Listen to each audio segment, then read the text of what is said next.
All right, folks. Well, welcome. Just want to do a couple reminders here. I want to make sure everybody can hear me. So I'm just putting that in the chat bar there. Make sure that everyone can hear me. And if you notice below the chat box, there is a file box, and that has a handout from Sue saved down there that you can just click on the development app Storytime handout with today's date. There, you can click on that and download the PDF file to your computer right now so that you have access to that handout. And then, of course, upcoming webinars are coming soon. We've got a couple more this season, and we hope that you can register for those as well.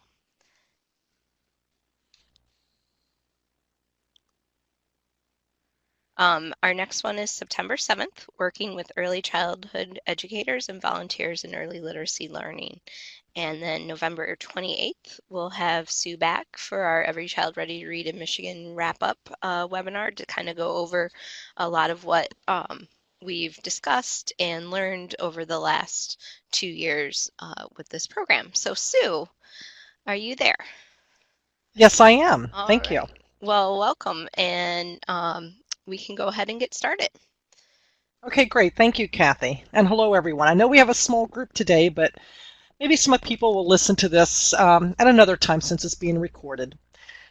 Okay, we're going to talk today about developmentally appropriate story time programs, and this is like a basic webinar. So that's what the DAP stands for, developmentally appropriate, because when we're doing story times, we need to think about where the children are at, what they can do at that particular age or stage, and how we can tailor our programs to meet their developmental levels. So we're going to start out with the youngest, that would be the babies. By the way, anytime you have any questions, please do not hesitate to type them in the chat box. I'll try to keep an eye on it. As Kathy mentioned earlier, that handout is pretty extensive. If I remember correctly, it's about 46 pages. So it's like a whole booklet. So a lot of the different websites or resources that I'm mentioning, or templates, whatever, that's all in the handout. I think you'll find everything is in there, including the developmental characteristics. So there's our little baby who's chewing on a cloth book, which is a perfectly natural thing for a baby to do. When you're a baby and you can't talk and say, hey, what's this? What do I do with it? One of the ways they explore things is by putting them in their mouth. So it's a perfectly natural thing to do. That's why cloth books are good for babies. And I know a lot of parents try to discourage their child from putting their book in the mouth, and I understand why, but at the same point, you have to realize from an early literacy standpoint, again, this is a perfectly natural thing for them to do. So what are some of these developmental characteristics for babies and young toddlers? Because normally in your baby story time, you're going to have babies, young toddlers, and older toddlers. So you will find that particularly when you get to those younger and older toddlers in your baby story time, they are not going to want to interact with other children.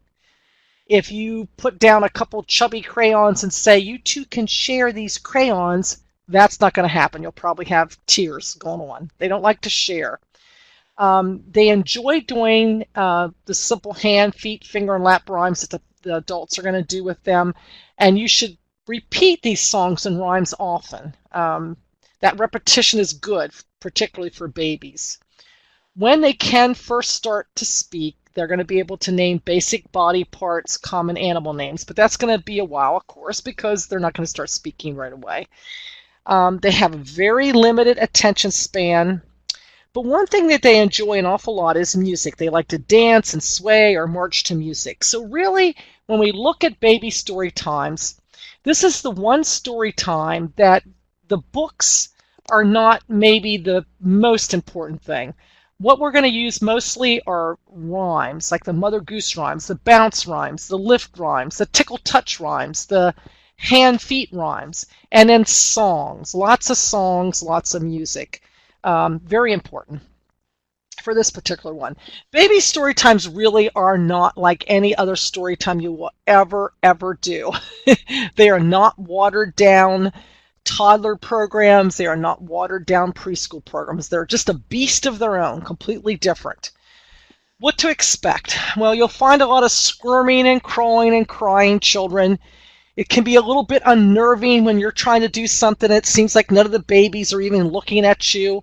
But that's okay, because when we come to baby story times, we're not doing it so much for the babies as we're doing it for the adults. We want to model to that parent or caregiver, whoever it is, how to do these rhymes, how to do these songs, and why they should continue them at home on a regular basis. So the parent or the caregiver plays an extremely important role in this particular story time. The fact that they're going to do these interactions with their child, that's the most important thing that you should be striving for. You will have a few caregivers who are not really successful at working with their child, and that can really be a challenge. All I can say is you just have to keep encouraging them to, to do the rhymes and the songs with their child. There are some little babies that'll be able to crawl away, and so you want to have everything anchored. You don't want to have things out that tempt them to come up and grab things. And you just keep going. You keep smiling and keep going, even though you might have a whole room of parents with babies and not one single baby is looking at you. So don't let that bother you. Just keep doing your program. Look at that adult. Get across to the adult, how to do these rhymes and songs and why that's important. Okay.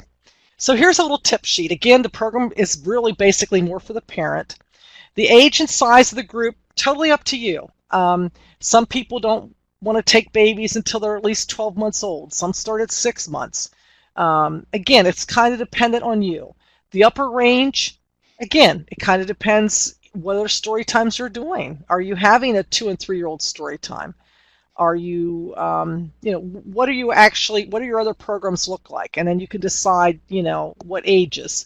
Same with the size of group. I've always limited mine to like 12 babies with the parents. That's a lot sitting in a semicircle, which is what you usually do. You usually have them sit in a semicircle, and you're kind of at the top of that semicircle.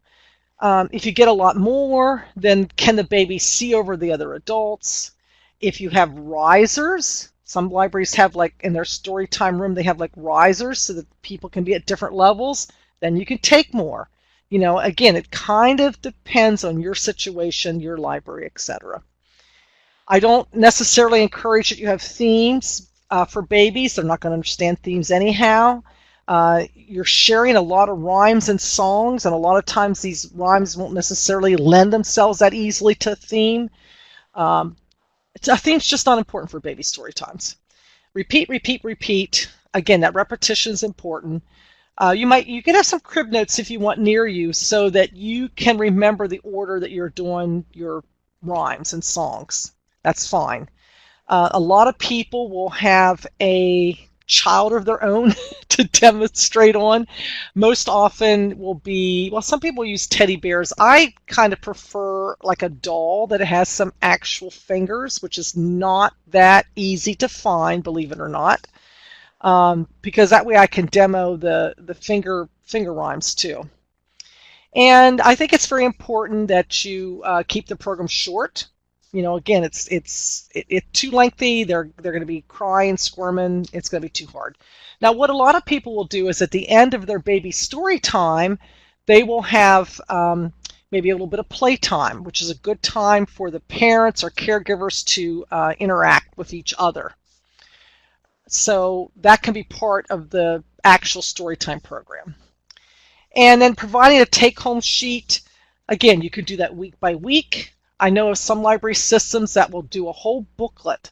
These are the rhymes and songs we're going to use in our 8-week baby storytime program. So they have the whole booklet. They can practice the things at home, on a regular basis, and keep that booklet for afterwards to refer to, which might be a little bit easier than just having a bunch of separate take-home sheets.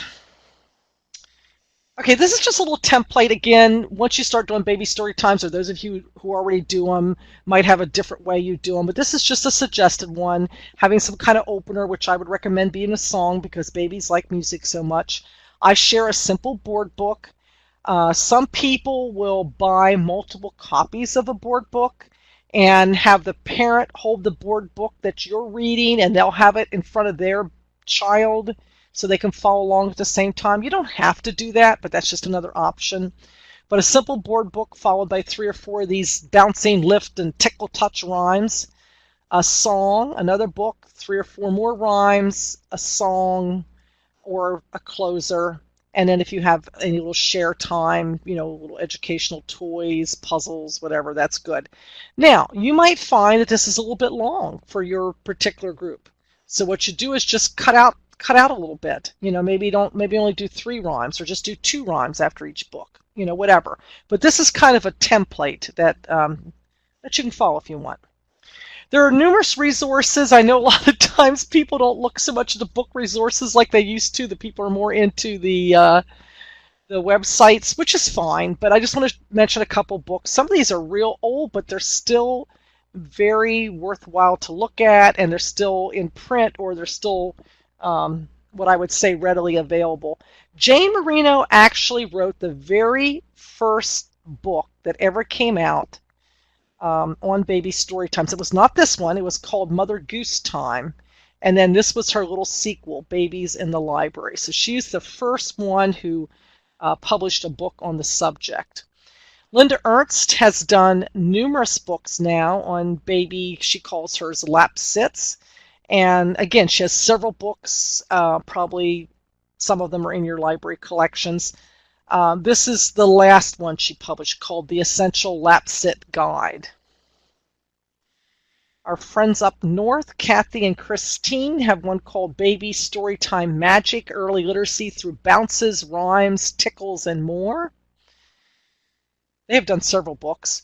And the Very Ready Reading Program, which is a program that I worked on with Dr. Pam Schiller, there's actually 3 notebooks that has everything in it. It has story time programs. I think there's, what do we have in there? 20, I think. And there is a CD with every single song that's in those programs is on the CD. So this is the notebook for the birth through 24 months children.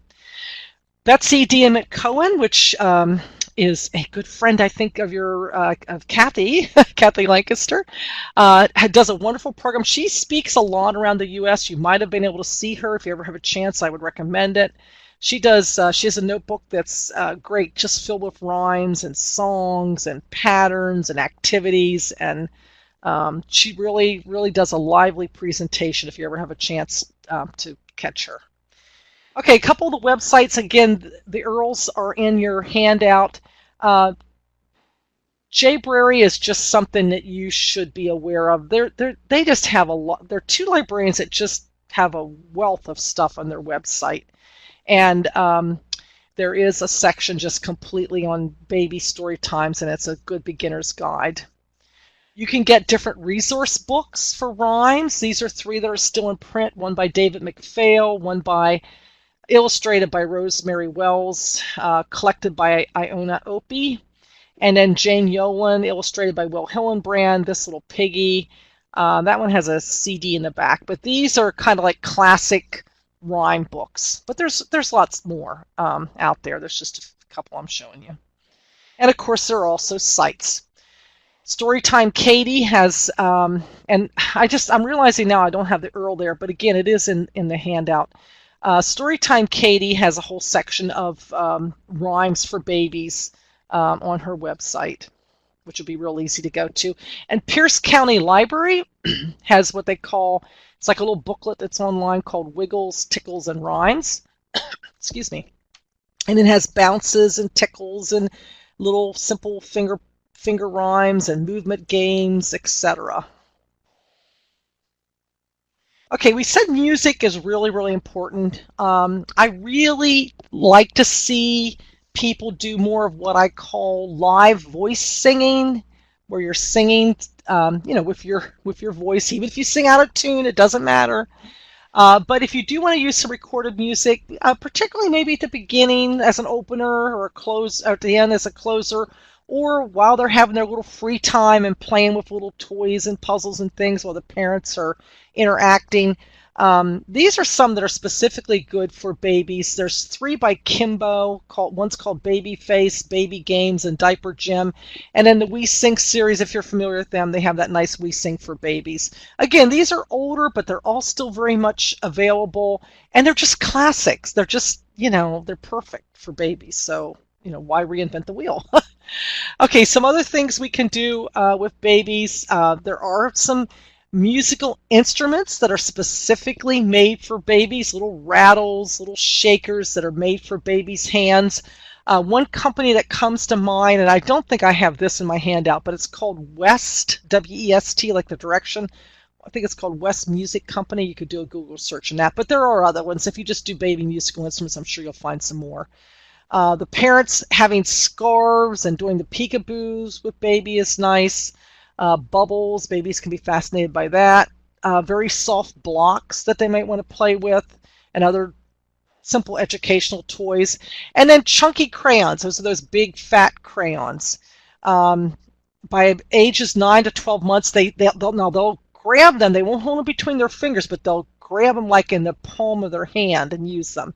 And I've seen libraries have large sheets of paper taped to a flat surface where they can just scribble to their heart's content. So those are some activities for the babies.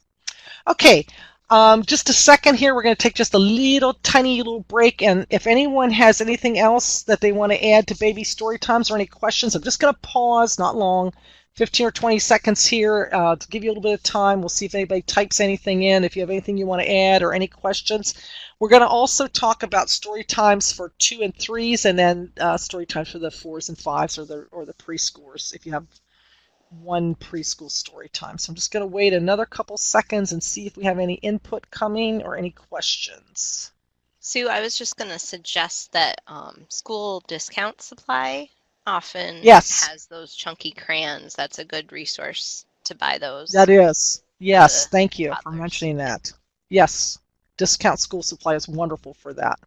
I get a lot of stuff from them, even for preschoolers.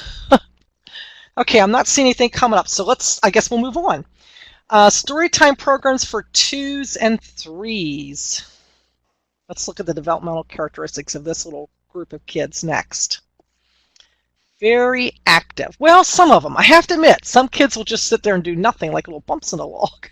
But other ones, they want to be active. And so you have to realize that's something that they're just, prone to do at this age. And so you really want to have a lot of opportunities for them to be active in your story time, to move around, to get rid of some of that excess energy, I guess, at that age. They like to observe others, and they'll imitate others' actions. Again, they're not really great at sharing yet. By the way, Kathy has just typed in an URL for getting those chubby crayons, if you want to look at that. Okay, so they like observing others, they like imitating actions, but they don't necessarily still want to share that much or do things together, like hold each other's hands in a circle. That's you have to be a little bit closer to 3 to do that. The just turned 2s, not so much. Okay, they have a very limited attention span. That's why you have to keep your activities and books short and move from one activity to the next. You need to kind of know what you're going to do next because a lot of lag time could be a problem for them. They will be able to start naming common objects and make animal sounds, and they understand simple concepts like colors and shapes, so we can start introducing those things within a storytime program. Now, this next one I'm going to talk about a little bit longer, the keeping the finger game simple, whole hand movement, small muscle coordination. Okay, basically, particularly at age 2, now at age 3 they might start getting more of this muscle coordination, but at age 2 they do not. So to do something like the 5 little monkeys jumping on the bed and put one finger down at a time, a 2-year-old does not have that dexterity yet to do that. So if you're doing something like Five Little Monkeys, what the parent could do is, I guess the child could too, is point to one finger at a time.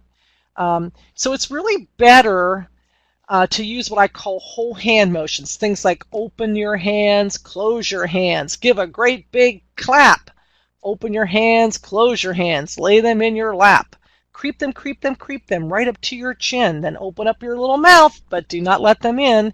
Those type of whole hand motions are really better because they can't like hold up three fingers at a time. Like if you were holding up three fingers, you would have your thumb on top of your little finger. They can't do that. They do not have the strength or the mobility yet in their muscles to be able to do that. So you think about that when you're doing these types of rhymes with this age child. They enjoy music. They enjoy moving to music. I would still use those chubby crayons that Kathy just gave you the site for.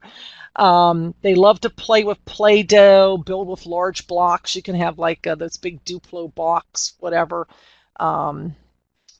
Cardboard blocks. I've seen those what look like red brick cardboard blocks, things like that. They will participate in simple movement games. Again, though, they're probably not going to want to interact with each other too much. But they love doing simple movement games, so that's something you want to have because they are, of course, very active. All right, here's a tip sheet. Now, and this is true for particularly, it's going to be worse when we get to preschool, but it's getting those caregivers to participate in all the activities. You really, really, really need to encourage that. So you might want to reinforce that almost every session. Remind them that, they're there to help their child and to remind themselves of some of these wonderful rhymes and songs so that they can continue those experiences at home. So please join in and help your child, and please join in and sing along, and really encourage them to participate in all the activities. Remember to adjust any rhymes or songs because of their fine motor skills. Now, this particular, most people for these story times will have them thematically arranged. In other words, they will have a theme.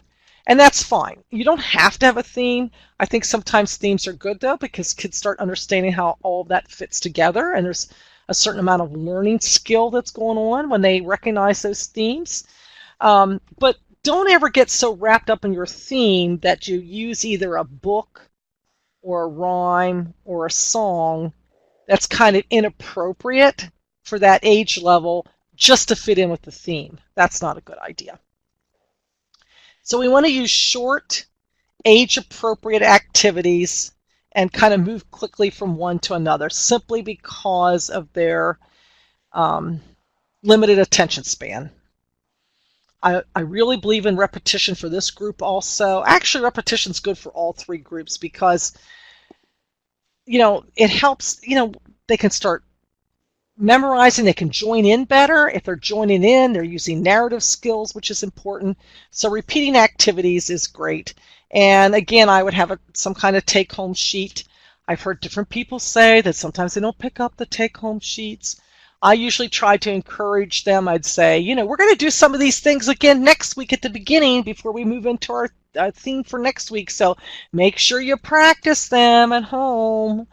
Other people will run off their take-home sheet. On the reverse side, they'll have a coloring page, hoping that will encourage parents to take it home. But I still recommend having them. I know that sometimes it can be a struggle. Okay, here's a template for the 2- and 3-year-old story times. An opener, again, a song or a finger play. Some people will have like little opening music if they're marching into the little story time room together, and then have another opener on top of that. Okay, then a book alternated by 2 activities, followed by another book with 2 activities, and a third book. Unless they're too restless for some reason, I would do the third book and then probably just 1 activity, and then have my closing song or rhyme or whatever. And then again, you might want to have some share time. Now, those activities can be anything from songs to finger plays to rhymes, creative dramatics, but please make sure you always have them get up at least once and move around. Actually, for this age, I'd have them up and moving around twice. Some type of activity that gets them up and gets them moving, because again, they have a lot of lot of energy at these ages. Okay, so let's look at what I think are some good resources for the 2s and 3s. Again, some of these books are older, but they're still, I think, available. And even though they're older, you might want some different book titles, but the rhymes and songs and themes are good. This one's by Diane Briggs. She had one edition before this that was really old, and now that's out of print. And then this one is now available. Judy Nichols is probably, I think, was the first person who ever did a book in story times for 2-year-olds. This is a newer one. It's called Artsy Toddler Story Times, and they really get into a lot of art. And again, the Very Ready Reading Program, we had a manual just for the 2s and 3s. Okay, so let's again look at some websites. This is J Library again, and they have a whole section on what they call toddler story time. That is a term that everyone in library land kind of uses for story times when they're talking about usually 2-year-olds. It's really kind of a nebulous term, though, because it kind of, in every library system, it kind of means something. It's starting to mean something different. Some people, when they use the word toddler, they'll be talking about 18 months old. Some people put the 18 months old in their baby story time. These two librarians do 18 months just up to 3 years, and then they have 3 and 5s together. Everybody kind of does it differently, I have to admit. The only thing that I find a little distracting is calling it toddler story time when they're like 2 years old. Because if you think of the word toddle, the word toddle means to toddle. That's when the child, is just learning to walk and are kind of toddling. Well, most 2-year-olds can more than walk. They can run, they can do whatever. So I always thought that toddler story time was kind of an incorrect word for a story time for 2-year-olds. So you can call it what you want. I always just called mine story times for 2s and 3s. But again, you might want to think about how you want to do it. Like I said, the 2 librarians behind this website, they do theirs for 18 months just up to 3 years. And then preschool, they have 3 and 5s together. I often found that the kids that were 2 and just turned 3 were really alike developmentally. When they got close to 3.5, they were kind of more like the 4s and 5s. So between the 3 and the 3.5, there seems to be quite a difference. So a lot of times I would have my preschool start like at 3.5, which was very confusing for parents, I suppose. But those kids I thought were just a little bit more closer alike developmentally. So I think a lot of this just depends on your time, your staffing, where you want to draw the ages. Another website, I love the name of this one, nevershushed.com, toddler story time program. And they also have preschool and family programs on this website also. Again, these websites are in the handout. And here's Storytime Katie again. And she has a lot. I'm going to mention her for all 3, but she has some ideas for what she calls her toddler story time also. Okay, let's talk a little bit about music. Again, music is important for every age level.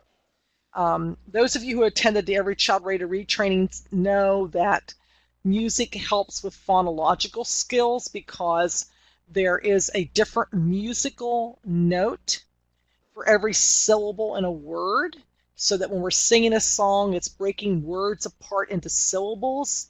And that helps kids with phonological skills. Phonological skills are very necessary for a child to learn to read. So using music, very important. It's one of the reasons why I recommend more often using what I call live voice singing rather than just using nothing but recordings, because with recordings, you can't, they go fast, and it doesn't, it's harder for the kids to hear those syllables in the words. That's why I like to do more live voice, where I can slow it down just a tad and kind of emphasize the syllables in the word, and kids can hear it, and that's going to help them. So for the 2s and 3s, keeping the song short and within their voice range. Now, what's interesting is voice ranges for these kids is really only 1 octave. So for those of you who are musically inclined, you know what that means. For those of you who might not be, 1 octave is like from middle C to high C in the piano. So it's C, D, E, F, G, A, B, C. That's 1 octave. That's about all their range is at this age. I always get amazed when I see songs that are like way above an octave or way below an octave. I would use less verses than what I would use with preschoolers. So if you're doing something like the Wheels of the Bus song, which has 100,000 verses in it, I would just use maybe 3 verses or 4 verses at the most. The Wheels of the Bus, maybe the horn in the bus, maybe the wipers, maybe where they move up and down, because everybody loves that verse. And that's it. I wouldn't do all the verses. Preschool you can, but again, these kids have a more limited attention span, so you want to keep those verses, a little less, a few less. Then using familiar songs and repeating them often. Again, if you're having a series of programs, try to repeat the songs several times. Again, I wouldn't get so wrapped up in my theme that I might not repeat some of the same songs. I think that's more important. Sing songs a little slower. Well, I just talked about that. I forgot I had that coming up. Sing songs a little slower and emphasize the syllables. Good for phonological awareness. Include movements or motions with songs. Simpler motions than for preschoolers. Again, movement or motions is really kind of important. We find that kids can learn words better if there's some simple motions to go with it. I directed a children's choir for, I think it was about 15 years. And at the very beginning, I was struggling to have the kids learn the words. And I found out as soon as I added some simple motions, it made all the difference in the world. And also for this age, echo songs are great for young children. Echo songs is where they echo something that you're singing. They echo it back. Okay, some simple musical activities for 2s and 3s. Again, simple musical instruments. Lummy sticks are great. Lummy sticks look like rhythm sticks. They're rounded on both ends, and they're a little bit shorter than the average rhythm stick. So they're really good for smaller hands. They love moving to the music. Again, using streamers or scarves or bean bags or egg shakers, all very good. And parachute games. I don't know if any of you own a parachute or not, but if you ever can afford a small one, you don't necessarily need a large one. Kids love those parachute games. Sometimes for this age, they'll just bounce like a teddy bear, up and down on the parachute. Okay, so I'm sorry, still play activities. I forgot I had another screen here. Play activities. Again, you might want to use those chubby crayons for a while. Markers, chalk, large blocks, shape sorters, great for these ages. Play-Doh or any kind of other modeling clay. And then you can start using some pretend play or some very simple props with your play. Kids can act out some really simple stories already at this age, like Goldilocks and the Three Bears, where they play the part of Goldilocks. Just very simple little things they can start doing in pretend play. And Kathy has found an inexpensive, and she's so good, isn't she good? She found an inexpensive parachute for small group. That's also at Discount School Supply. Thank you. And now, Kathy, I did not know they carried a small parachute, so that's something useful for me to know to recommend to other people in the future also. Really great, and I think particularly when we get to the preschool age, you find that they love those parachutes a lot.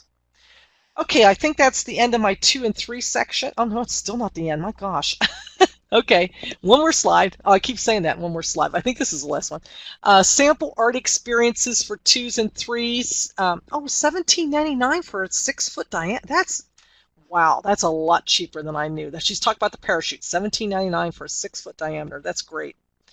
Okay, sample art experiences, simple crayon rubbings, tissue paper art where they can just tear little pieces of tissue paper and stick it in a little container, or just a little bowl of glue and put it on paper. rubber stamp art where they can stamp away, goop, Play-Doh, chunky chalk, bubbles. Bubbles. Again, hey, Kathy, look up and see if they have a simple bubble machine. I want to know where to buy an inexpensive bubble machine. I know a lot of libraries have bubbles and like using bubbles. I guess you can get them. Maybe you can just even get them at Toys R Us or something. I don't know, but that'd be nice to know. She's looking that up. Oh, Target. Okay, thank you. Simple bubble machines at Target. There you go. Okay, before we get into Walmart. Okay, before we get into preschool, again, I'm going to pause just here a little bit and ask if there's any questions, or those of you who have done these story times, maybe you just are listening in today to see if you can get any new ideas or whatever. If you have anything you want to add about that particular age group before we move on to our last age group, we're going to talk about preschool children. I say 4s and 5s there, but it could. Some people will do 3s to 5s. Just kind of depends on your what you could attract at your library, I guess, and your audience. So any little comments or questions or comments on the 2s to 3s before we move on to preschool? I'm just going to wait a little bit longer. I don't see that anyone is typing. Oh, and Kathy also added that Toys R Us has the Gazillion Bubble Maker. I have to tell you, I am going to New York City this summer with some kids, and we're going to, I think it's called the Gazillion Bubble Show. It's kind of like a big show they do on stage. It's almost like a kind of Broadway for kids. So that ought to be an experience. I can hardly wait for that. That's in August. Okay, well, we'll start the last section for today then. This is the preschool age kids. Okay, developmentally, where are these kids at? Well, of course, they're much more independent and more verbal, which can be challenging sometimes, that part of being more verbal. At this age, they are very willing to share and cooperate with others. This is a time when they can participate, and you should have them participate. For those of you who have attended any of my other webinars, because I know I've said this numerous times, you're probably sick of hearing it, but I teach a class, an online class, because that's how all the classes are for library school now. I teach an online class at Kent State University, and it is library materials, service, and programs for young children. And in my lectures to my students online, I tell them they need to have, in preschool story time, one participation story in every single story time. I really emphasize that. And if they don't put one in their story time, then I take a point or two off of their grade. I think it's really important to have them verbalize in one of those stories. I mean, it's good for narrative skills. If you're using something in rhyme, it's helping them hear the rhyme, so that's good for phonological awareness. So having a story where they can participate, it could be a song picture book, doesn't matter what it is, but something where they can participate is very important. Finger play is no longer a problem. They can put one finger down at a time. They can hold up just 3 fingers. They have all that dexterity now. That's no problem. They love music. They can start learning simple songs. That's why it's good to have that repetition of those songs, so they can learn them and join in and you sing them several times. That's great. They love creative dramatics and acting out stories. I always did a lot of creative dramatics. And they can do creative art independently. The problem is keeping the parent away. Because, a lot of times they will shut down that creativity, which is kind of a sad thing. Okay, what to expect? Well, they're going to get bored if they're not engaged. Or if it's a story that's maybe not that great for story time, and you picked it just because it goes along with the theme, you will find out real quickly because they will lose interest. So that's important to pick books that you like and books that you think the kids will really like. Talking, I would tell kids, hey, this is not a participation. You can talk when we have our participation stories.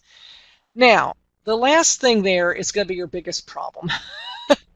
Is parental interactions and what the parents do. Now, I was just at the American Library Association conference, and our preschool services discussion group had a whole thing about disruptive parents. And we're going to be posting some of the input that people gave us at that discussion group that's going to be going online on the preschool services listserv for the Association for Library Service to Children. But there were a couple interesting, well, several interesting things. Number one, the whole cell phone issue. Now, the cell phone issue to me should not be that much of a problem because you should just do what they do at theaters. I mean, I'm active in our local theater group. First thing out of the CEO of the theater who comes and gives the opening remarks each time. Turn your cell phones off. You need to tell them that. You got to turn cell phone. I mean, there's nothing more distracting than parents sitting in or texting the whole time you're doing story time. Number one, they are supposed to be participating with their child. And you need to remind them of that. If it takes every session to remind them. We want you to join in the rhymes and songs so you can do these at home with your child. Please put your cell phones away. Please turn your cell phones off.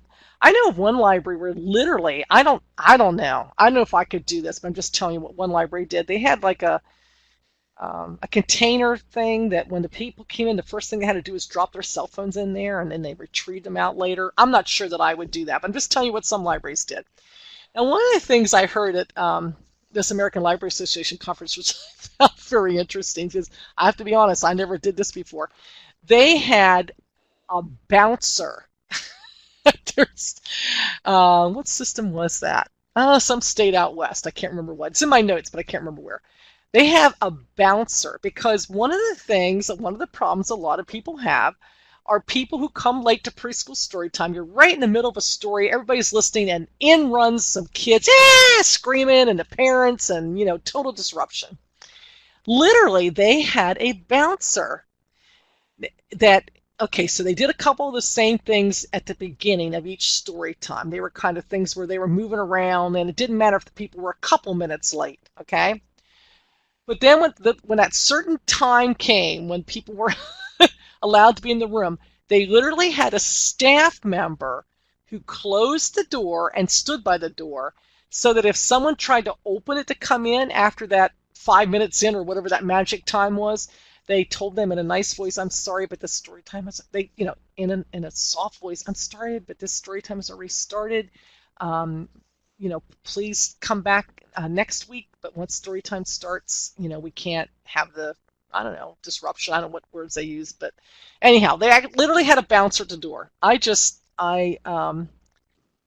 Jocelyn, I've got a blank slide showing, and I don't see the rest of it, Jocelyn. Can you retype that or whatever? I just see I've got a blank slide showing. Oh, she's got a blank slide showing. She's not seeing the slide. Jocelyn, I don't know. It could should be up. just slow to load. Okay. Sometimes it can get hung up on the Wi-Fi and such. Yeah, if you're Wi-Fi. Well, hopefully it'll come. Anyhow, so there's just, parents can sometimes be a struggle, but, you just have to kind of encourage them to join in and try to handle disruptions at a minimum. Kathy, do you want to add anything to that? I mean, I'm glad to open the mic to you for that, because this is one of the questions that when I'm doing webinars, I get asked most often about parents who come late or parents who are disruptive. It's really nothing we can control. It's out of our hands. I guess coming late is something, we're happy they're there.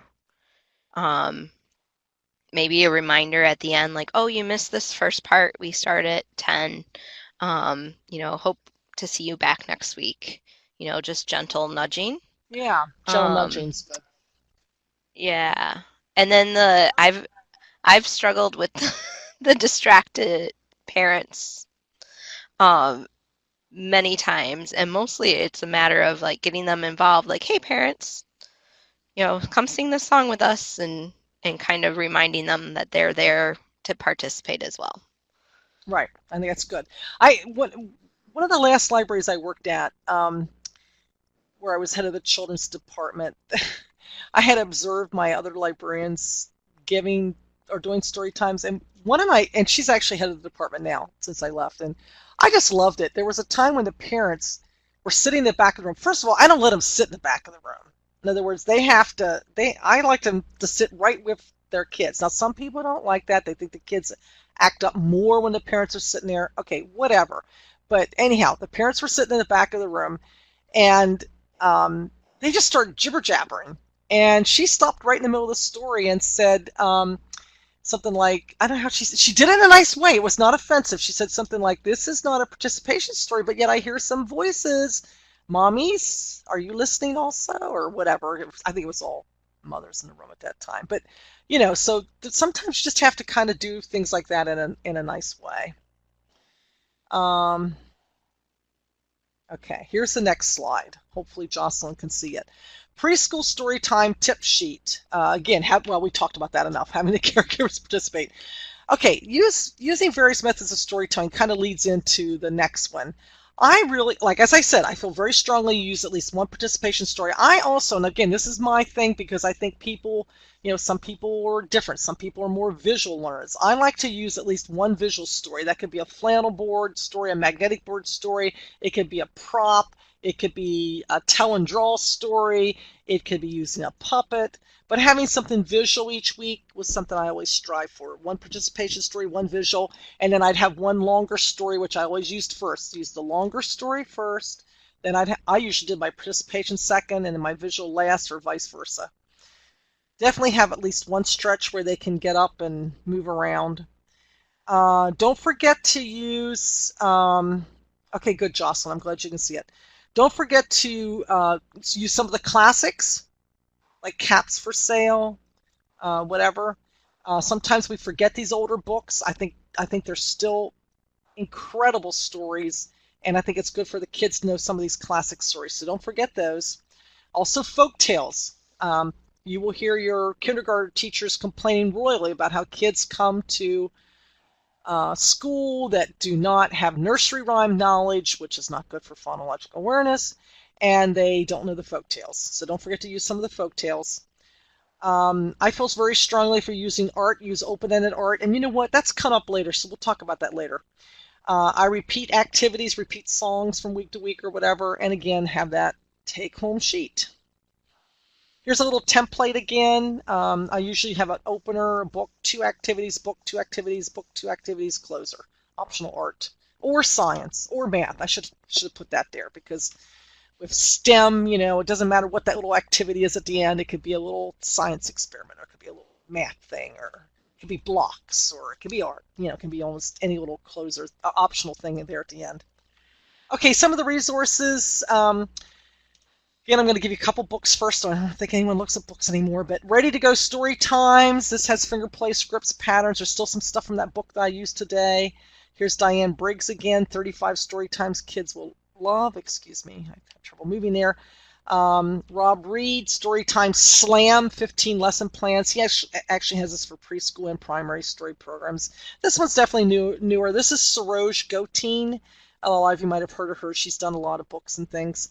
This is one called Storytimes for Everyone, Developing Young Children's Language and Literacy, and that's still very much in print. And, of course, we have one under the Very Ready Reading Program that's just for ages 4 and 5 with the CDs and everything all in the one notebook. Okay, now I have a blank slide. That's not good for me to have a blank slide. Why is that? Okay, I don't know what that slide was. I can see it, Sue. Is it the, Sue? Yes. It's Go ahead, the Kathy. use Storytimes use both Yes. live voice recordings. Yes, it just came up for me now. Thank you. It just came out. Sometimes, unfortunately, if connections are slow, if it's Wi-Fi, it does delay the pictures there. Sorry. And I'm not surprised. It's probably slow on my end here. Okay, I talked about the importance of using live voice because of phonologic awareness, hearing those syllables or whatever. I think for preschool, though, I like to use a mixture of live voice because there are some fun recordings I know that you want to use with kids also. So I like to use a mixture of those. Activities, all types of musical instruments, kids love them. Dancing with streamers or scarves, there's wonderful beanbag songs, egg shakers. Oh my gosh, kids love egg shakers. And there's that parachute again. Of course, Kathy gave you a good source for an inexpensive one. Echo songs. Now, free songs, oh gosh, there's a couple people that do those. Greg and Steve have some free songs. Free songs, when you play them, the kids are, jumping around. For instance, they have an animal free song. So they're pretending they're a certain, like, wild animal. And then when the music stops, they have to freeze in motion. Usually they will end up giggling, and it's a lot of fun. So, okay. And art activities, this is what I wanted to talk about. I think it's, again, when you think of a lot of these different art activities you can do with kids, I think it's really important to use more open-ended art. Open-ended art is something where a child has a chance to be creative and, think their own way of how they're going to do the art or explore in the medium by themselves, rather than having something where everybody's looks exactly the same. They have all these cutout pieces and they paste this here and paste that there. And, it's good for following directions. That's about it. It's not really creative art. So try to have more open-ended art. If it's not completely open-ended, if it is something that's more like a craft where it's following directions, try to make one part of it open-ended in some way. Like maybe they get to color at the end, whatever color they want or whatever. But I just think it's really, really good to do more open-ended art. Okay, we're at the end of the day. We actually still have 10 minutes. Gosh, I could have done more. I thought I was going to be way over time. Do we have any questions on the preschool or any of them actually? Or I know a lot of you have done preschool, I'm guessing. Does anyone have anything they want to contribute at this time or suggestions or whatever? One of the things I did not include in the handout, but if you want it, I'd be more than happy to send to Kathy because I have bibliographies that I have for my Kent State class, and I have like good books for babies, good books for 2s and 3s, good books for 4s and 5s. If anybody wants that, if you could just email Kathy, and I'll be glad to send them to her. Kathy, you would have a way to distribute something like that, wouldn't you? Yes, yep, I can do that. Oh, Shelley, I'm always game for a book list. Please and thank. Okay, well, I how can about if I send do it that? out. I can send it out to everyone who registered. Okay. Yeah, I can just give me a couple days to collect it because the way I teach my class, I do, I'll have to I want to collate it into one thing, so I'll do that. Anybody else have any questions, comments, anything you want to add? Jocelyn's typing. We're just going to wait and see what she has to say. A couple people are typing. We'll just see if anybody else has anything to add. I see typing, but I don't see anything coming up yet. I missed the May webinar. Yes. Kathy, you want to explain how they can get the links to other webinars, please? Yes, as soon as the webinars are closed captioned, we provide them on our Library of Michigan website under our webinar archive page. I'm going to provide the link here. I'm bringing it up right now to that, if my computer will catch up to me. But we have to make them closed caption for accessibility reasons. If you are registered for any webinar, we do record them and mail those links out. And I want to address what Jocelyn has to say here. She says, I am the only librarian at my library, so I do 2 all-age story times each week at my library. Same one twice. And I know, Jocelyn, I want to tell you that a lot of people are moving to all-age or mixed age. The only reason I did not cover that today was because, Kathy, correct me if I'm wrong, but I'm 99.8% positive that I have did a webinar. It might not have been this year, it might have been last year, I don't know, but I did a webinar on mixed age programming previously for Michigan, and I just thought that'd be awful repetitious to include that in here again. It's actually found at the link I just posted. It was January of 2017. Oh, okay. And How soon we forget. Our spring webinar has not been closed captioned as of yet by the state, so we're still waiting to post the spring one. Okay. But Shelley, I can send you a link to that directly. And I also have done some other stuff on the same ages for story time, but from a different perspective. I did it from how do we make our baby story times more early literacy appropriate? Or how do we make these story times more early literacy appropriate? Those webinars are also available at that link that Kathy gave you. Today's focus was more just on some basic ideas, just basic story times. So, if you want to listen to those that give the more early literacy aspect, those are also available. Okay, super, thanks, awesome, appreciate it. Thank you. Thank you all very much. I guess I don't have anything else unless you do, Kathy. I think we're a couple minutes under the hour here, but I don't know. I'm Sometimes I go on too long, so I didn't want to do that. This is great.